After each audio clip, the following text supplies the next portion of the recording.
Hello students.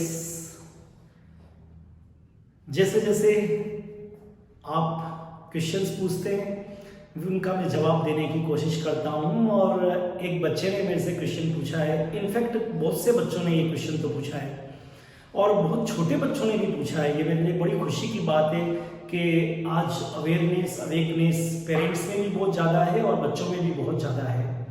Question मेरे से ये पूछा है कि एनटीएससी के प्रिपरेशन के लिए नेशनल टैलेंट सर्च एग्ज़ाम की इम्पोर्टेंस तो सर हमने आपके वीडियो देख के और आपके सेमिनार ज्वाइन करके हमें मालूम है कि एग्ज़ाम देना चाहिए। बट एनटीएससी के लिए जो प्रिपरेशन का सही टाइम है वो क्या होना चाहिए? कई बच्चों के पेरेंट्स जो जिनके बच्चे अभी 3rd और 4th क्लास में, उन्होंने भी मेरे से पूछा है। तो मेरा ये कहना है कि सबसे पहले तो आपने ये सोचा कि एनटीएससी के प्रिपरेशन के लिए राइट टाइम और राइट क्लास कौन सी होनी चाहिए। उसके लिए मैं आपको धन्यवाद देता हूँ एंड क्लैपिंग फॉर यू, क्योंकि आपका ये सोचना आपके बच्चे के जो सक्सेस मिलने वाली है फ्यूचर में, उसकी तरफ एक बहुत बड़ा कदम है। Clear now? तो आप सबको धन्यवाद।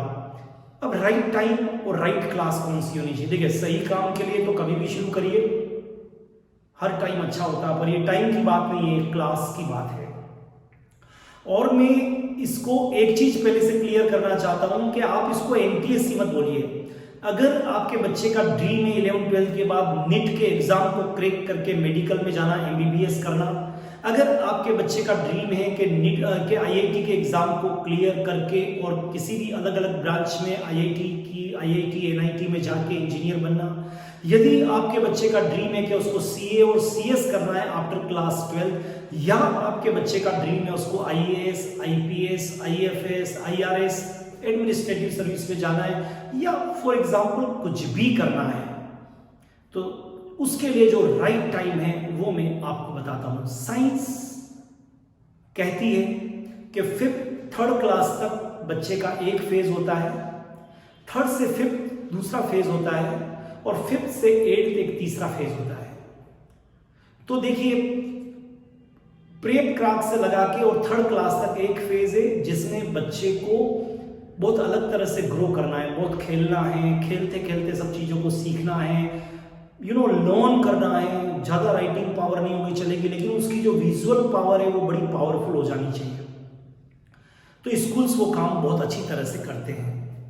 3rd से 5th एक दूसरा फेज है जिसमें बच्चे की राइटिंग पावर अपने आप को, अब तक 3rd तक वो बोल के रिप्रेजेंट करता था, अब उसको रिटर्न में अपने आप को रिप्रेजेंट करना है, उस तरह से चीजों को सीखना है, आइडेंटिफिकेशन पावर बढ़ानी है। ये भी काम स्कूल लेवल पर ही बेटर वे में हो सकता है विदाउट एनी एक्स्ट्रा कोचिंग।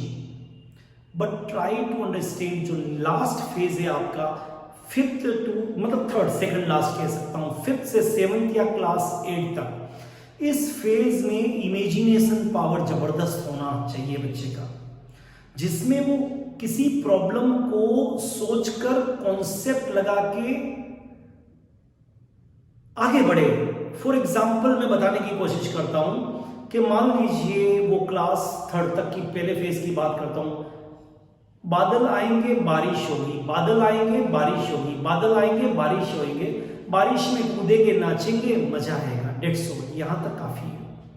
लेकिन 3rd से 5th पे जब वो जाएगा तो बादल आएंगे, बादल कब आएंगे, ह्यूमिडिटी कब होगी, बादल कब आएंगे, जब बादल आएंगे तो बारिश होगी, और बारिश होगी तो किस सिचुएशन में होगी, और बारिश होगी तो उससे क्या लाभ है, इतना समझना वहां जरूरी। लेकिन अगर 5th से 7th में बादल कैसे बनते हैं, अरब सागर से चक्रवात कैसे उठता है,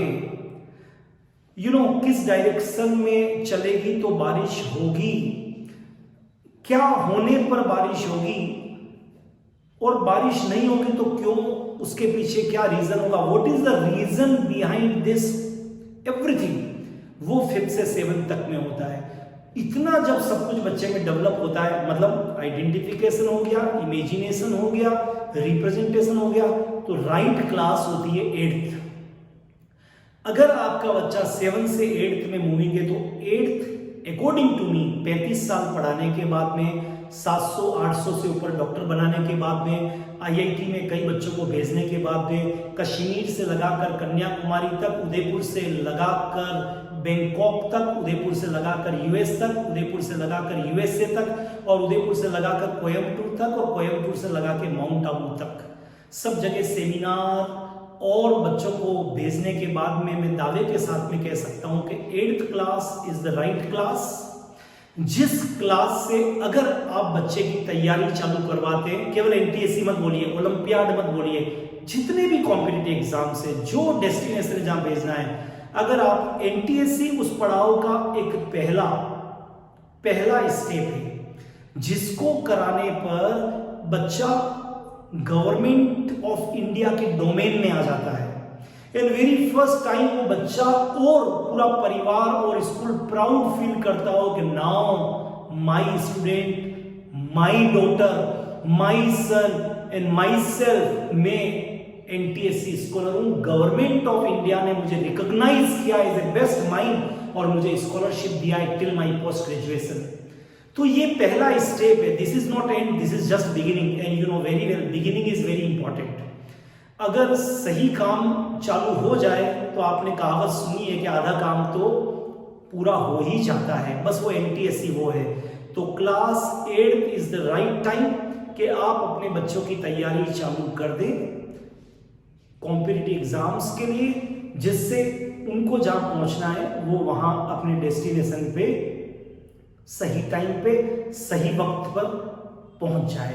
thank you so much, all the best. ऐसे ही कोई आपके क्वेश्चंस हो तो हमसे करा करिए, हमारे यूट्यूब चैनल को आप सब्सक्राइब कर सकते हैं और आपके कमेंट और आपके सजेशन के आधार पर ही मैं नए नए जो है वो वीडियो बना के अपलोड करने की कोशिश करूंगा। Thank you so much, all the best, have a great time.